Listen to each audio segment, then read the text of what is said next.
Hello and welcome to the latest edition of the Health and Safety Matters podcast. My name is Mark Sennett. I'm the CEO of Western Business Media, which is the publisher of Health and Safety Matters. And as always, this podcast is sponsored by the Health and Safety event. And as we publish this today at the end of April, please come along to the Health and Safety event, which is taking place this week, funnily enough, at the NEC in Birmingham. And it's co-located alongside the fire safety event and also the security event and the workplace event. And that's taking place Tuesday, Wednesday and Thursday this week, so the 30th of April all the way through till the 2nd of May. It's completely free to attend. And it is the UK's biggest health and safety exhibition. There's going to be over 45,000 people there. And you can come and see us on the Health and Safety Matters stand, which is co-located on the same stand as the British Safety Industry Federation. Do come along and see us there. We're looking forward to seeing all of you at the show. It should be a fantastic few days. Now, as I always say, you do not have to wait until this podcast comes out to get all the latest health and safety news in the sector. You could go to our website. Now, if you can't remember our web address, don't panic. It is hsmsearch.com. If you can't remember that, don't worry, just go into a search engine and type Health and Safety Matters and up we come. But if you want to know reasons to go to the website, well, I've said, obviously, the latest news, prosecutions of products and services are on there, but there's a whole lot more. You can click on the webinars tab in the top part of the navigation on the website. You can see all of our upcoming CPD webinars and watch all of our past webinars on demand. You can also see all the latest and back editions of Health and Safety Matters on there for free. Sign up to get copies of Health and Safety Matters 6 times a year, alongside the PPE Insights Guide and the BSIF Annual Guide to UK Health and Safety, which comes up annually every December. And you can obviously sign up to get our weekly e-newsletter along with 50,000 other people in the health and safety profession in the UK, so please do that. Failing that, you can, of course, follow us on X or LinkedIn. Just search for Health and Safety Matters on X or on LinkedIn, and you can get everything that you need there. But, as always, we start with the news on this podcast. And always keen for your feedback, though, I should say. Please do give feedback on this podcast on social media using the hashtag HSM podcast. So, okay, what have we got as the news on this edition of the podcast? Well, I always quite like to cover this when it comes out. And if you go to our website in the news section, you will see something that says non-registered PPE providers failing BSIF tests. So the BSIF, which is the British Safety Industry Federation, has issued a warning to those overseeing PPE and safety product procurement after its latest tests on non-member products highlighted the widespread availability of substandard and even dangerous items. It's something we cover quite a bit on here because the BSIF are so rigorous at testing stuff to make sure it's compliant. So between December 2022 and December 2023, the BSIF examined 123 non-member products, assessing advertised performance, marking adequacy and compliance within those standards. Shockingly, only 21%, that's 26 products, proved fully compliant, leaving a staggering 79%, and that's 97 products, that fell short of the testing criteria. Worryingly, many of these substandard products are still available and in use, posing serious risks to unsuspecting users. This is a serious issue. So, some examples of the products that the non-BSIF registered members failed on the testing was including a flame retardant parka bought from an on-time retailer. During the flame spread testing, the outer layer burnt through, exposing the inner layer, which then caught fire, resulting in the entire coat being consumed by flames. The garment also lacked the correct documentation and markings in line with the PPE regulation requirements. A pair of safety boots was also tested from the same retailer, and it failed the toe cap compression tests. They were all over 10 years old and supported the outdated certification, didn't have any correct documentation, and were not correctly marked. Elsewhere, a pair of safety spectacles acquired from a high street retailer failed an impact resistance test, with lenses cracking and breaking when struck by a projectile. The spectacles also lacked marking and required documentation, so that wasn't there. So despite promises to remove the product from sale, it's still available over 2 months later, the BSIF has revealed. 3 pairs of protective gloves from a high street retailer failed testing against abrasion, and retaining just half of the claimed performance level. They were also incorrectly marked and missing the required documentation. When contacted by the BSIF, the retailer said that they would take action, but the products are still on sale 4 months later. So meanwhile, under a respiratory protection mark, an FFP3 purchased from a PPE distributor performed at only half the required level during filter penetration tests against contaminants and had missing documentation. When contacted, the distributor didn't act to remove the product from sale or initiate a recall. So, non-member tests results findings are a sharp contrast to the result of tests conducted by BSIF Registered Safety Supplier Scheme members. So that's what we mean by non-members. It's people that are not part of the BSIF Registered Safety Supplier Scheme. Something we talked about at length on this podcast. And, we would always say to you, only acquire products that have met the criteria of the Registered Safety Supplier Scheme run by the BSF. And people that are on that scheme are committed to only selling certified PPE and trading honestly and ethically. And of the 348 tests completed on products on the Registered Safety Suppliers Scheme members between 2022 December and December 2023, that's 91%, that's 315 products pass immediately. Now, even the 9%, the 33 products that didn't pass initially, all these issues were promptly addressed and rectified. So if you are looking for PPE and you're looking for quality PPE that meets the requirements and the standards, you need to make sure it has the BSIF shield marked on it, and that means it's part of a Registered Safety Supplier Scheme. And if you want more details on the Registered Safety Supplier Scheme, go to www.registeredsafetysupplierscheme.co.uk or just throw into a search engine BSIF Registered Safety Supplier Scheme. So commenting on the latest results, BSIF CEO Alan Murray, a regular guest on this podcast, has said, our latest test results show that you don't have to look very far to find examples of inadequate substandard PPE and safety equipment for sale in the UK. Shockingly, many unsuspecting users are relying on these compromised products for their safety. Buyers and specifiers must urgently review their procurement processes and consider what assurances they have that the PPE and safety equipment that they're being supplied is fit for purpose. Checking for the BSIF Registered Safety Supplier Scheme Shield is the easiest way to ensure that the stuff that you acquire is compliant, competent, and from trustworthy suppliers. So, as I said at the start of this news story, completely echo those words from Alan Murray. If you want to ensure that you're acquiring or procuring PPE that is compliant and does what it's meant to do and adhere to the relevant standards, then make sure you acquire only from someone that is on the BSIF Registered Safety Supplier Scheme. Right, moving on to our next story. And if you're on our website, you can read this in full. It's titled, Poll Shows Building Maintenance Professionals Prioritising Safety. So, this poll shows that over 2/3, that's 70% of maintenance professionals, state that staying compliant is the most significant problem in their business. And this is a recent poll done by SFG 20. So, just after half of those who were surveyed for the report said that meeting safety standards is their biggest priority in 2024. However, the poll of respondents, 100% of those surveys remain unsure about how prepared they are to comply with the new Building Safety Act and the Golden Thread requirements for facilities managers. That is staggering. 100% said they remain unsure how prepared they are. So that is a terrifying statistic. But constantly remaining compliant can be overlooked when maintenance budgets and strategies face rising costs of materials of labour. As the focus on compliance highlighted in the Building Safety Act grows, facilities managers are required to keep on top of their legal responsibilities, whilst also pinpointing potential hazards, including electrical, structural, and fire safety to prevent dangerous incidents and to protect people and valuable assets. So, commenting on the results of the poll, Paul Bullard, who's a product director at SFG 20, said, understanding your statutory responsibilities as a facilities manager and the consequences of non-compliance is imperative. Not only does non-compliance increase the risk of legal consequences and sanctions, but it will likely lead to avoidable added costs, such as increased insurance premiums and damaged reputation. So, building maintenance is no longer a backseat issue for organisations, says SFG 20, but the cornerstone of health and safety and efficient running costs.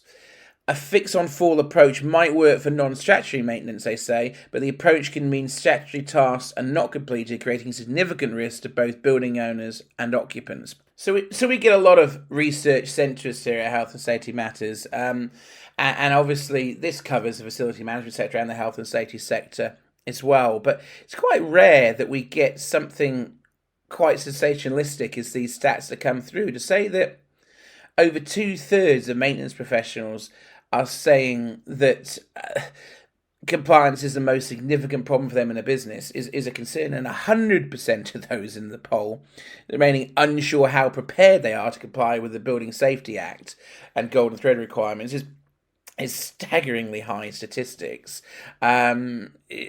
It was just something I wanted to share with you, because it just the pure level of these figures caught me off guard for something that I've talked a lot about in our sister publication, Fire Safety Matters, and the Fire Safety Matters podcast. We've talked about the ramifications of the Building Safety Act and the new Fire Safety Act as well, because those are the first two new pieces of legislation in the fire sector since 2005, when the Regulatory Reform Fire Safety Order came into force. So it was an interesting survey. You can read more about all of this online. Go to hsmsearch.com, throw into the search engine on the website. Poll shows building maintenance professionals are prioritising safety. So what else have we got for you? Well, let's go to a much more national level story now, and it's titled "The Prime Minister Launches Retail Crime Crackdown." You may have seen this in the news, and it's all about protecting retail workers. So the story, as we've said here, says assaulting a retail worker will be made a standalone criminal offence, sending a clear message that there will be tougher consequences for this unacceptable behaviour. So perpetrators could be sent to prison for up to 6 months, receive an unlimited fine, and be banned from going back to the shop where they committed their crimes, with criminal behaviour orders barring them from visiting specific premises. Breaching an order is also a criminal offence and carries a 5-year maximum prison sentence. For the most serious cases of assault, such as causing grievous bodily harm with intent, offenders could face a life sentence. The move to create this new offence follows long-standing campaigning on this issue from Matt Vickers MP and some of the biggest retailers calling for more action to better protect their staff.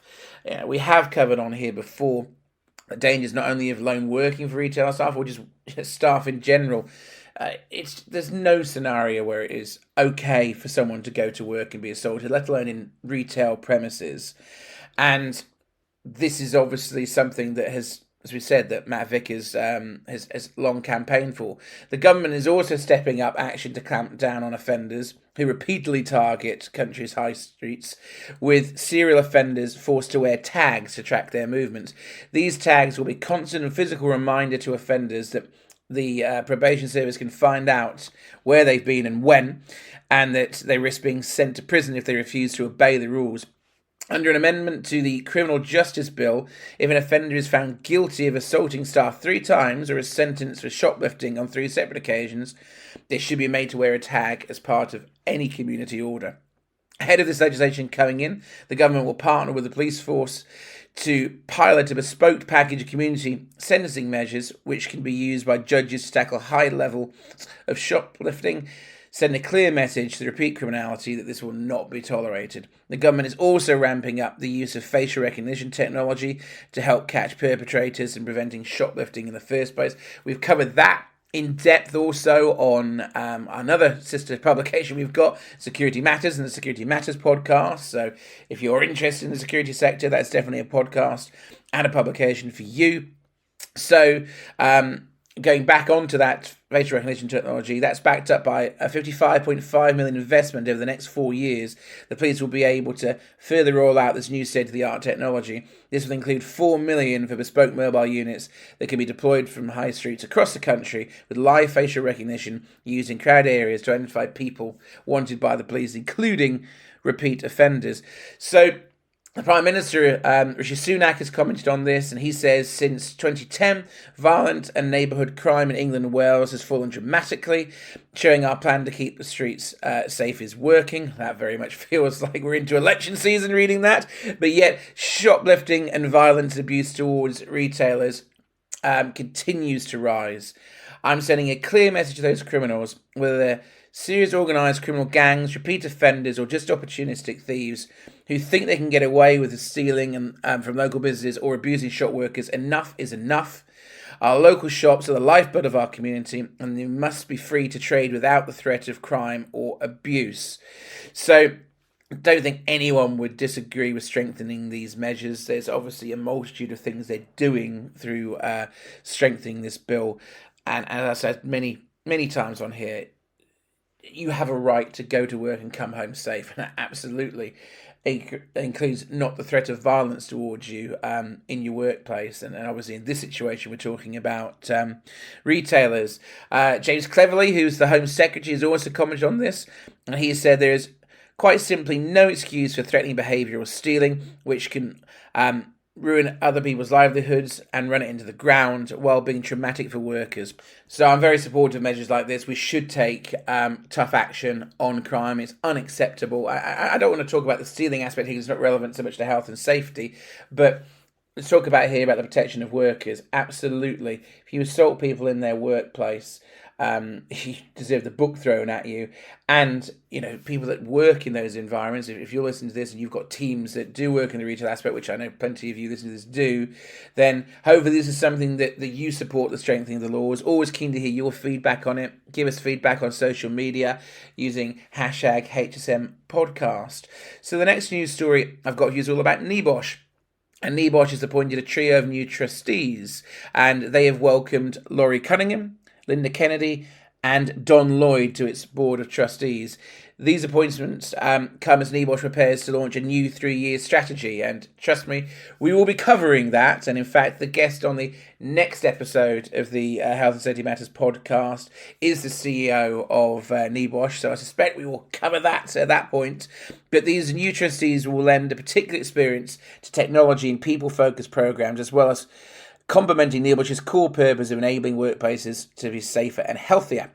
Laurie has extensive experience in digital strategy and transformation, and Linda is a fellow of the Chartered Institute of Personnel and Development and has over 37 years of HR experience. And Don is an established member of the health and safety community, having worked as Group HSE Director and Senior Vice President at 3 major multinational organisations, and is a former Vice Chair of ROSPA actually as well. So commenting on these appointments, Rob Hull, who is the NEBOSH Chair, said, "It's with great pleasure that we welcome Laurie, Linda and Don to NEBOSH's Board of Trustees, and it's an exciting time to join us as NEBOSH prepares to embark on a new 3-year strategy. Each new trustee brings a wealth of experience in their field, as well as experience of working with international organisations. This is particularly relevant as NEBOSH welcomes learners from more than 150 countries and has ambitions to develop our international impact even further."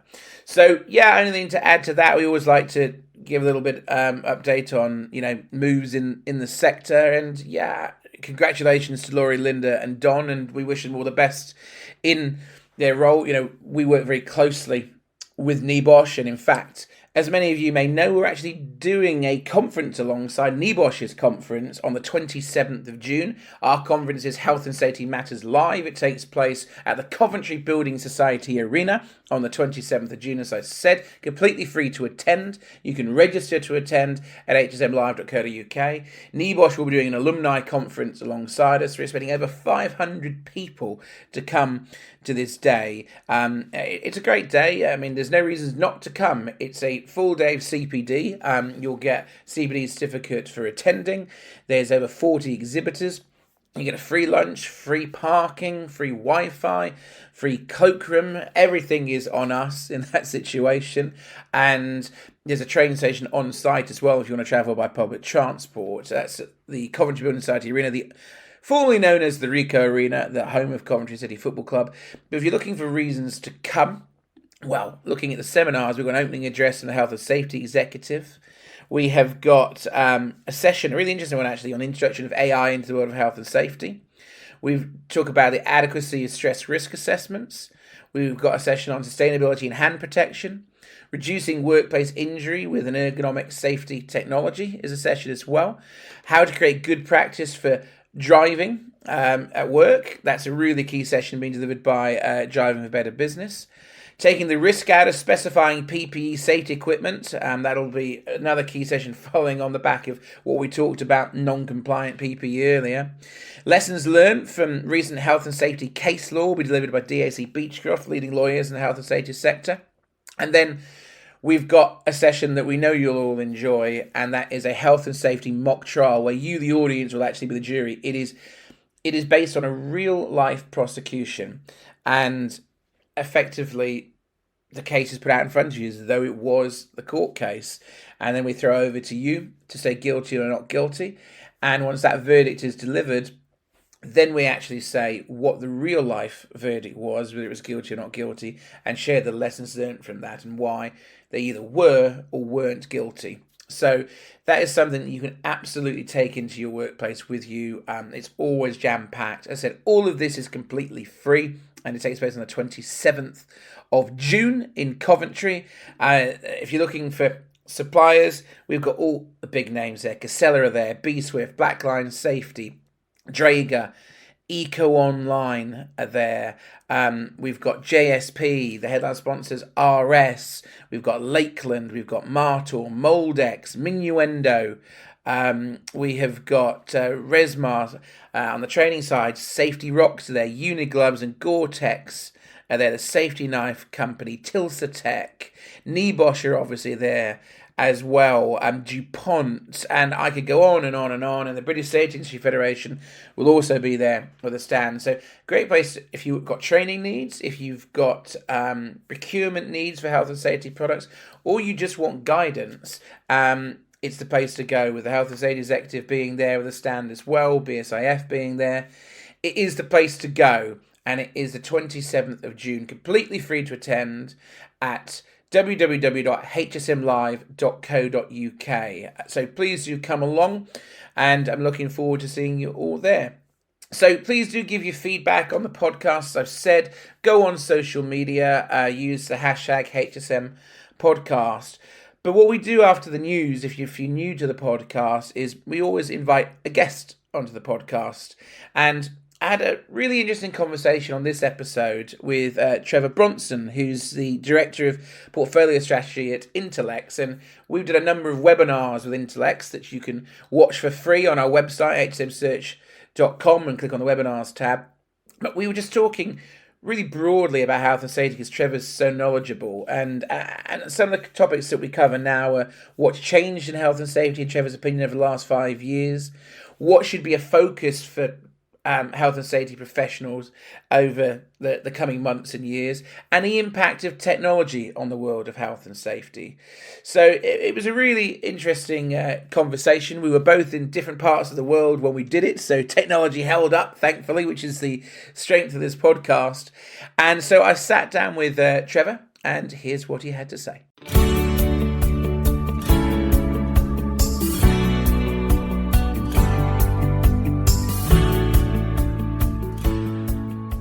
Hi Trevor, how are things with you? Yeah, not too bad, Mark. How are you?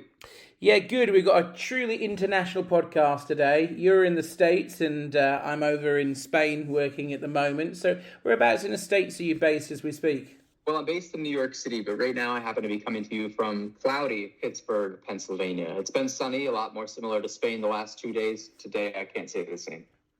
Well, I'm really delighted to get you on the podcast. I've got a fair few questions I want to get through, so let's get cracking then. So the first question I had for you is, what's changed in health and safety in the last 5 years, in your opinion, and what hasn't changed?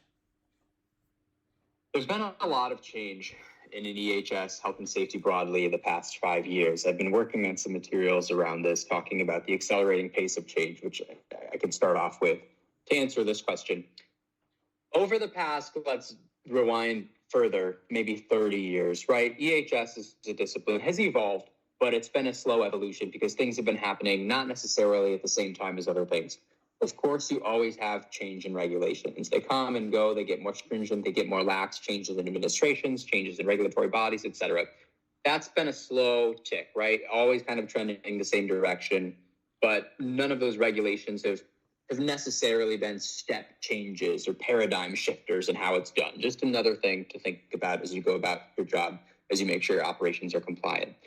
You've had some change in the mandate of the EHS professional broadly. So EHS started off way back as it was actually called industrial hygiene way back in the day. The regulations came out, you started talking about EH and ES individually. They kind of merged into one EHS department.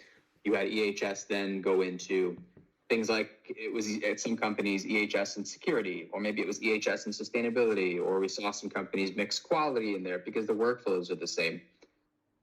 Right now, you have, I think the biggest trend to think about in EHS when it comes to what the role is covering are two things.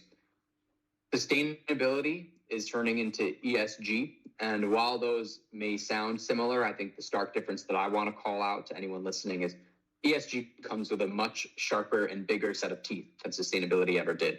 Sustainability, for all intents and purposes, was a marketing exercise where you could kind of say what you needed to say, what you felt you wanted to say, what you could prove or not. No one was checking you on it. Now with rules like the recent SEC rule in the States or CSRD over in the EU, in Europe, there are actual penalties for saying things that are not true. And when you bring up a claim and want to show that you're doing all of these things, you have to prove it kind of, or else. So that's changing EHS because we increasingly see EHS departments have some level of responsibility for ESG, especially, right? CSRD requests so much information and data. Not all of that information has to do with EHS, but a decent portion of it does. While the EHS department may not have responsibility for submitting that report and ensuring compliance, they absolutely have responsibility for feeding some of the data into the area where it all gets aggregated to then submit and show compliance. So that's one thing changing right now in EHS. Two, the S of EHS is getting bigger and bolder and italicized, if you will. It doesn't just mean acute workplace safety anymore. You're seeing a lot more focus on things like total worker health. You're seeing focus on mental well-being. You're seeing a focus on things like psychological safety. It is not simply avoiding my workers from getting hit by a speeding forklift or, crushed or pinched in the area of the plant or tripping over a cord. You are trying to make sure your workers are fundamentally healthy, not just safe, but healthy. And healthy is a much bigger scope, yet the EHS department is having responsibility for that. And the third thing that's changing is the technology that we have to manage EHS. So people have gone from pen and paper to basic software to purpose-built workflow software. Now, with the onset and the availability of some AI tools and ways in which people are thinking about how you can manipulate data and combine EHS data sets with other data sets in your organization, whether that be through using a data lake or something like that, you're seeing EHS professionals thinking about or needing to start thinking about how they can use available technologies to drive outcomes. We've heard a lot about safety plateaus, right? People do as much as they can. They kind of try to optimize their management system. They use what's in front of them and they do well. They improve their metrics, but at some point you kind of can't figure out how to go above and beyond it. I think that's what new technology is going to enable if used right. So all of those things, back to my original point to bring this full circle, all of those things on their own would just kind of represent the next evolution in safety, in EHS. Sustainability to ESG, new regulations, new technology, that's all happening at one time, basically right now and over the past 5 years. So that's why the change is accelerating. What hasn't changed really, though, we're still trying to accomplish the same goal we were. You need to ensure compliance. That's it. That's in the job description. You need to reduce risk. You need to get people to embrace the safety culture. It's just that you have all these new considerations, these new tools to do it. So you have to think about how you can do that. Go ahead. So if health and safety leaders were to focus on just one thing in the next year, what do you think that would be? Yeah.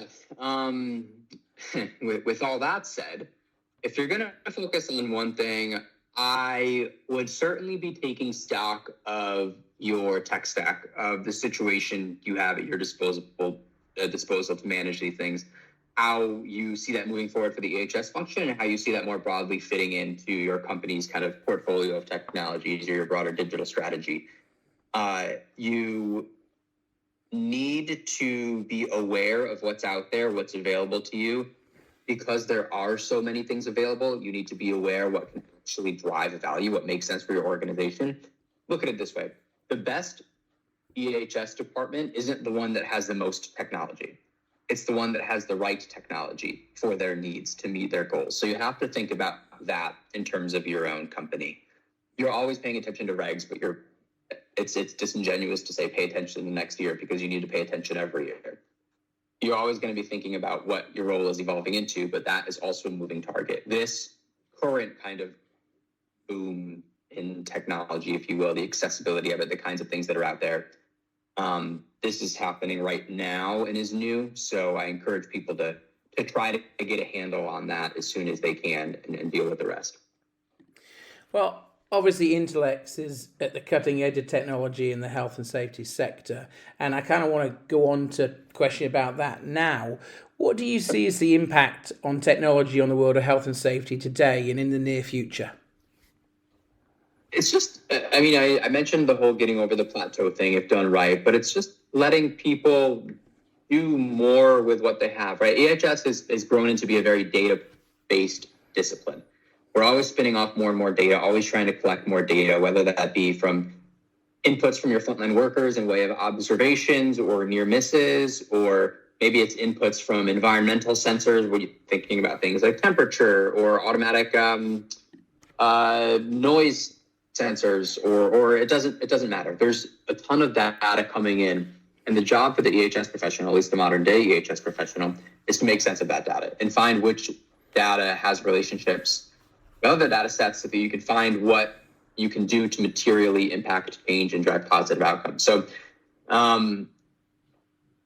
that technology is letting us do that easier. At a certain point, a human or even a group of humans just don't have the time, don't have the bandwidth.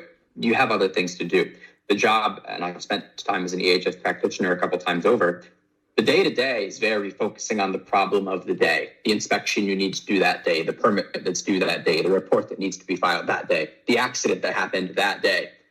Letting technology do all of this work in the background to either collect data in, maybe it's a company that does CCTV kind of hazard identification. Maybe it's a sensor. The job of technology to analyze and assess the important things surrounding that data. So now we're talking about kind of machine learning and looking at relationships and big data sets in those data lakes. Let the technology do that so that you as the EHS manager can deal with that day-to-day stuff that will always exist. But when you're not dealing with the day-to-day stuff, instead of sitting here grinding on this data, you can be thinking strategically. You can look at what the data is already trying to tell you with these new technologies, or the data you're getting that you wouldn't have gotten otherwise with these new technologies, and action it. In my experience, that's what EHS managers want to do. They want to be strategic. They want to drive improvements. They want to think about how to optimize their program. All the day-to-day stuff just unfortunately can get in the way of that. Use technology to eliminate that hurdle to the best you can. So how does compliance, success or failure, affect wider organizational objectives such as recruiting, sales, or shareholder value, the brand, the financial or operational performance? What's your take on that, Trevor? Compliance is foundational. If you, an EHS professional, manager, director, VP, associate, what have you, are not ensuring that your company is in compliance with the rules and regulations it needs to be in compliance with, you won't last there very long. That is the bottom line. Of all the things you cannot afford to mess up, you cannot mess up compliance. Everything else, I don't want to say it's icing on the cake because that's an important part of the job too. But if you're not doing compliance, they'll find someone that does. So to that end, small little compliance misses are going to happen. It's really hard to maintain 100% compliance. It is certainly an aspirational goal that every company should be hoping to achieve, but it's tricky.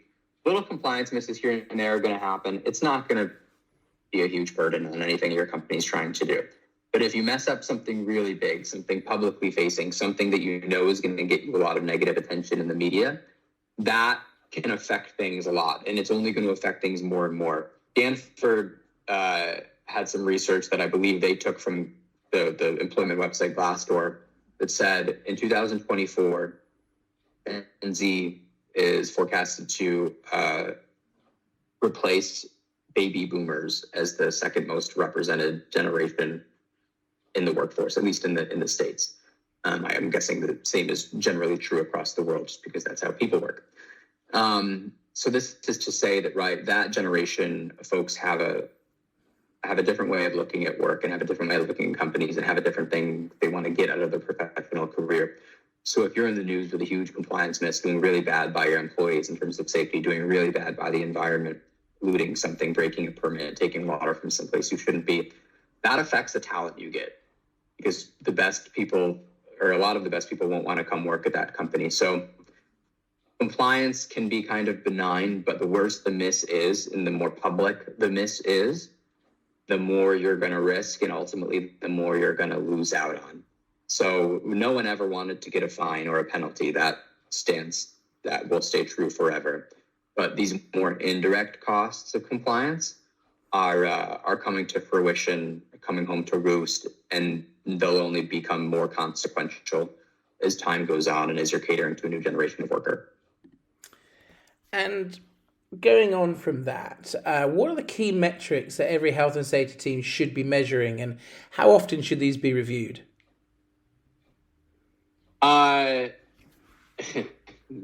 It depends. Like all great questions, the answer is it depends. We've heard a lot about leading and lagging indicators in the EHS world. Both of those are important. You need to be able to say, hey, we're improving performance on our lost time incident rate, on our anything that tells you really how you're doing, that you're going to report to a regulator, fatality rate, things like that. Those are important. You need to measure those, because ultimately that is how you determine that the things you're doing are successful or not. You need to be managing leading indicators. Now, there's a range of leading indicators. You need to pick the ones that are right for your organization. That could be training competency. That could be closing out investigations on near misses. It could be an observation program. It could be proactive inspections or audits. It could be a lot of things. You will have to figure out what the right mix is for the goals you're trying to achieve. But I also encourage people to try to think about how they can measure kind of safety culture at their organizations. And safety culture is a huge topic that everyone likes to talk about, but it can get a little fuzzy because it means different things to different people. I like to define safety culture, or I like to prove safety culture by saying, look, at some point during your company's operations, there's going to be some employee that it's going to have to make some choice. And the choice comes down to, I need to get this thing done quickly and right now, or I need to make a safe choice that's going to jeopardize the outcome I'm trying to achieve, the production target I'm trying to hit, what have you. I can either get out of here right now, or I can get out of here 30 minutes later back home and do it the safe way. You need to make sure that employee in that moment, when they have a clear choice to make, is going to make the safe choice, and that they feel empowered to make that safe choice. Because remember, you, the EHS vice president, are always going to be talking about safety culture and be a champion of safety culture. People expect that.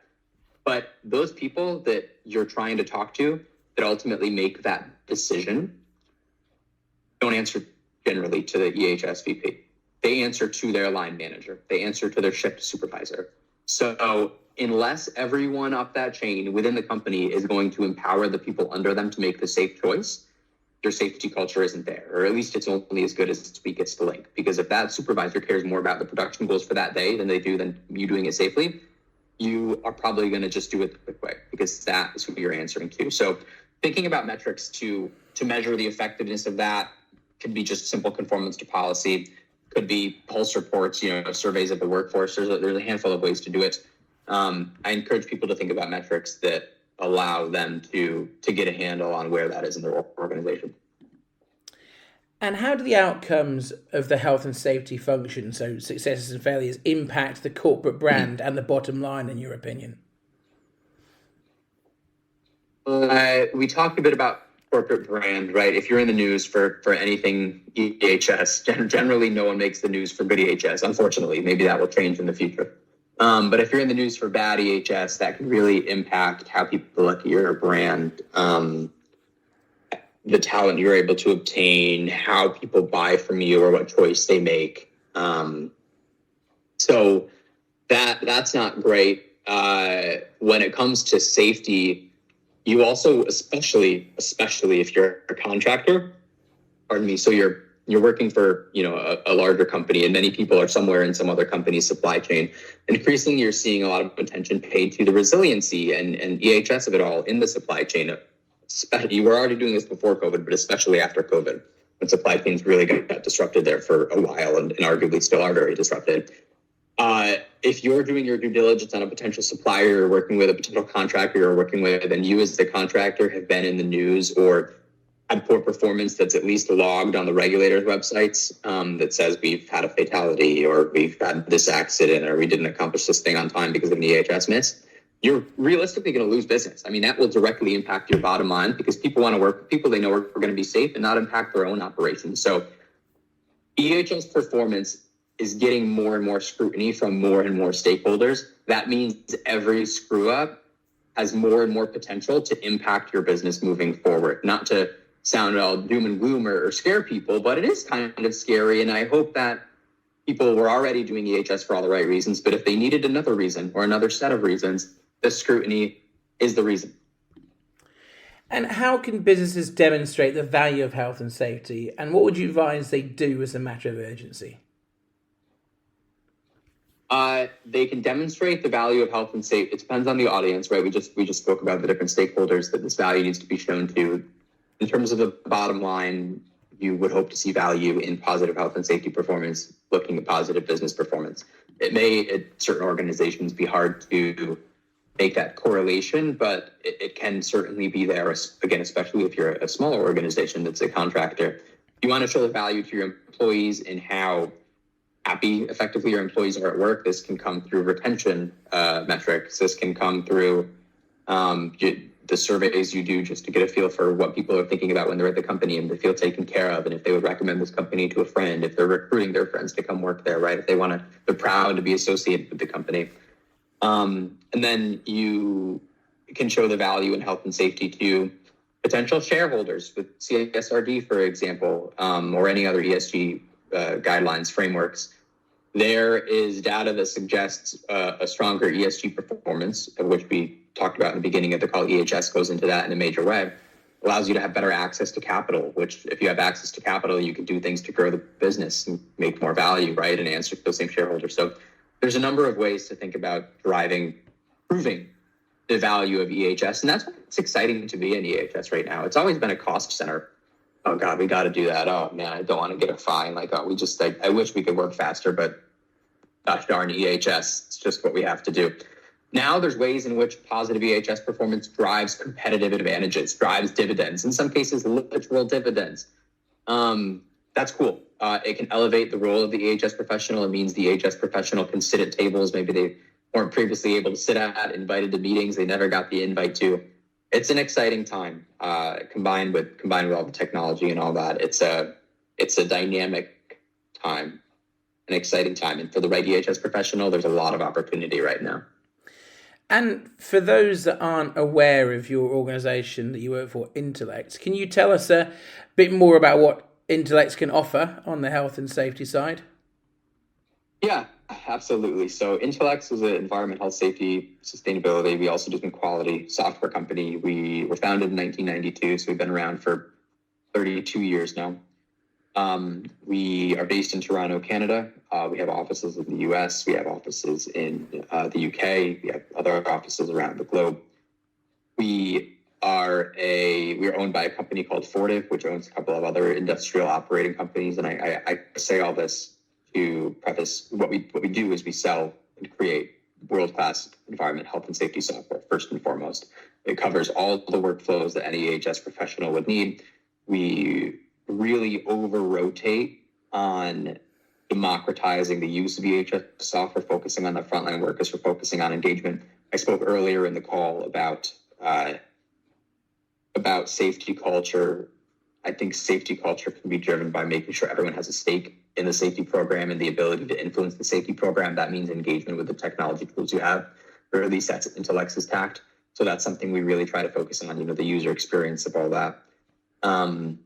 And look, we're always trying to innovate. We've spoken a lot about technology on this call, looking at the ways in which we can use analytics, looking at the ways we can make your data work for you. We have an integration and a partnership with Snowflake, looking at ways we can incorporate world-class technology. We have an integration with a couple of those CCTV companies, one based over in your side of the Atlantic, a company called Protex AI out of Ireland. We have a couple of these integrations to try to make sure our customers are getting maximum value from our software.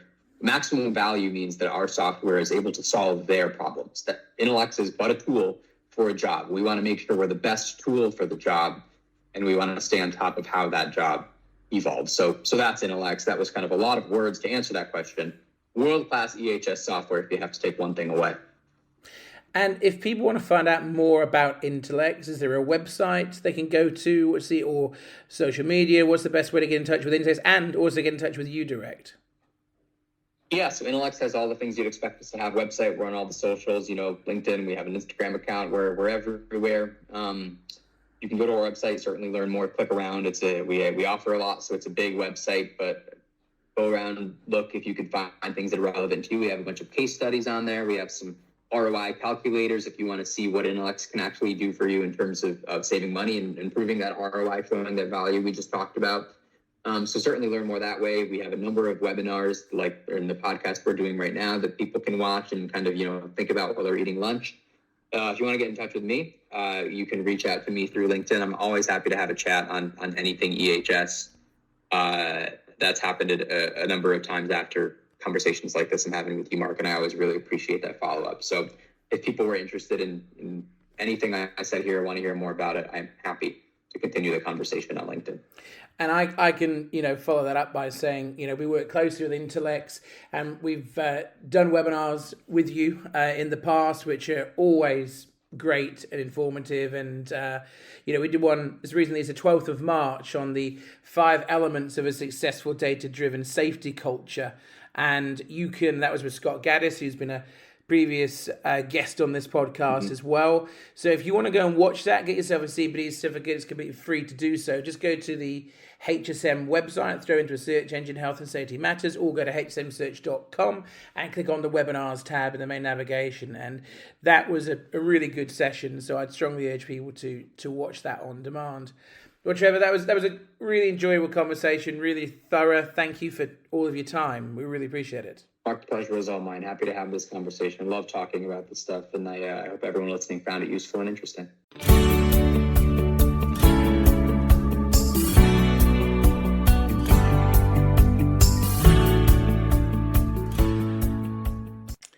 And my thanks to Trevor for joining us in an episode of the podcast. And that's all we've got time for on this edition. But as I've always said, you can go on our website anytime to get all the latest news, prosecutions, products and services in the health and safety sector. It is www.hsmsearch.com, or throw into a search engine Health and Safety Matters, and we come. And going to the website can give you much more than that. You can see all of our archived editions of the magazine, and you can sign up to get the magazine for free. You can also look at all of our upcoming webinars and look at all of our past webinars on demand for free on there, or sign up to our weekly e-newsletter as well. So all of that is on hsmsearch.com. I'd also like to thank once again our sponsors of this podcast, which is the Health and Safety event. And as I've said, that takes place this week. It takes place on Tuesday, Wednesday, Thursdays. We are recording that. That's tomorrow as I air this today. From the 30th of April to the 2nd of May, 2024, the NEC in Birmingham. It's completely free to attend. Your pass will also give you access to the fire safety event, the security event, and the workplace event. They're expecting over 45,000 professionals across all of those events. There's over 200 health and safety exhibitors there. And that includes us, Health and Safety Matters, and we're also education partner there for the main conference. So come and see us. We've got a joint stand with the BSIF. HSM BSIF have got a stand together. Come and see us there. But in the meantime, give us any feedback you want on the podcast on social media using hashtag HSM Podcast. Please give us a review on whatever podcast platform that you're on. We always appreciate that as well, and you give us a star rating on there. But in the meantime, do go to our website, as I said, www.hsmsearch.com, and do come and join us on the 27th of June at Health and Safety Matters Live. Completely free to attend. We talked about it earlier. It's in the Coventry Building Society Arena, and you can register free at www.hsmlive.co.uk. So thank you for joining us, and we look forward to seeing you next time on the next episode of the Health and Safety Matters podcast.